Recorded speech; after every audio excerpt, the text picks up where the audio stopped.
মাঝে মাঝে আমার যে খাওয়ার বাতিক বাইরে, এটা আমি এক প্রকার জোর করে আমার ফ্যামিলির উপরে চাপিয়ে দিই। মানে সবাই মিলেমিশে একসাথে রেস্টুরেন্টে চলে যাই খাওয়া দাওয়া করতে। আজকে যে রেস্টুরেন্টটাতে খেতে এসেছি, এটাতে আমাদের দুই বোনের প্রায় 1 মাস প্ল্যানিং ছিল এখানে খেতে আসবো। ফাইনালি আমরা চলে এসেছি এবং এটাতে আসার একটা বড় রিজন আছে, যেটা আমি আমার ব্লগে আপনাদের সাথে শেয়ার করব।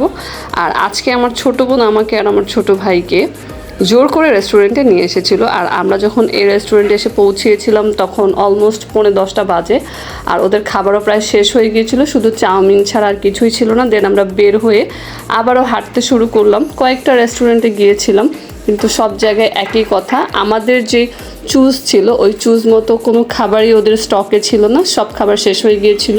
ফাইনালি অনেক ঘোরাঘুরির পরে খিলগাঁয়ের মধ্যে এই রেস্টুরেন্টটা পেয়েছিলাম। রেস্টুরেন্টটা অসাধারণ। রেস্টুরেন্টটা যেরকম সুন্দর, এটার খাবারও অনেক মজা, অনেক ডেলিশিয়াস, কিন্তু দামও অনেক বেশি।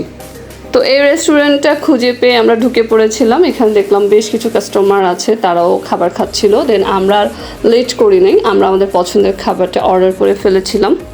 খাবার অর্ডার করার পরে আমরা এখন ওয়েট করছিলাম কতক্ষণ আমাদের খাবার আসবে। আর এই যে আমরা যে প্ল্যাটারটা অর্ডার করেছিলাম, ফ্যামিলি প্ল্যাটার, এটা 2000 টাকা ছিল। খেতে খেতে আজকে রেস্টুরেন্টে ফ্যামিলি সহ কেন খেতে এসেছি সেটার রিজনটা আপনাদের সাথে শেয়ার করছি।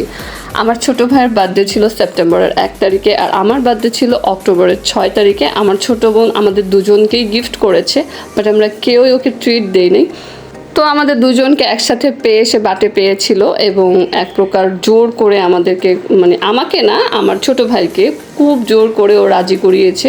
তো যেদিন রাজি করিয়েছিল, রাজি করাতে করাতে 10টা ওভার হয়ে গিয়েছিল। এর পরদিন আমরা রেস্টুরেন্টে গিয়েছিলাম।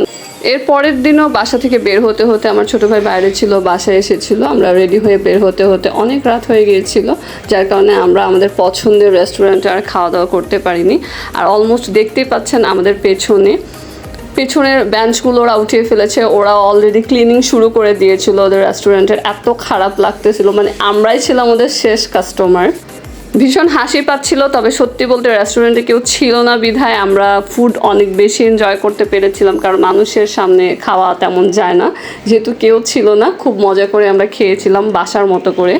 খাবারের দামটা একটু বেশিই মনে হয়েছিল আমার কাছে, আর খাবারের পরিমাণটা অনেক ছিল, যার কারণে আমার আম্মু আমার ছেলে অতটা খেতে পারেনি। ওদের খাবার আমরা পার্সেল করে দেন বাসায় নিয়ে এসেছিলাম। ওদের ফুডগুলো খুবই মজা ছিল, কিন্তু খুবই স্পাইসি ছিল, যার কারণে আমার বাচ্চাটা খেতে পারেনি। তো আমরা আমাদের রাতের ডিনার শেষ করে বাসায় ফিরছিলাম। আর যারা এরকম মনোরম পরিবেশে সুন্দর প্লেসে বসে খুব মজার খাবার এনজয় করতে চান এবং আপনাদের বাজেট যদি অনেক বেশি থাকে, তাহলে আমি সাজেস্ট করব একবার হলেও খিলগাঁও রোড সাইড কিচেনে এসে খাওয়া দাওয়া করবেন।